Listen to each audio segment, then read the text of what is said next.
ఈ Jack machine కొత్తగా కొన్నారా? కొత్తగా కొన్నప్పుడు మనకి వీటిలో ఉండే కొన్ని ఐటెమ్స్ అనేవి తెలియదనమాట. ఇక్కడ బ్యాక్ సైడ్ మనము బ్లాక్ బటన్ ఉంటుందనమాట.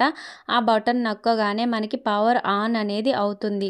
ఇక్కడ పి అని పడుంది కదా! అదొచ్చేసి పవర్ ఆన్ అయిందని అర్థం అండి. ఇక్కడొచ్చేసి ప్లస్, మైనస్ సింబల్ ఉంది కదా! మనం ప్లస్ నొక్కితే మనకి ఇక్కడ నంబర్స్ అనేవి కనపడుతున్నాయి కదా! ఆ నంబర్స్ అనేవి మనకి 40 వరకు ఉంటుందండి. 40 లాస్ట్ అనమాట.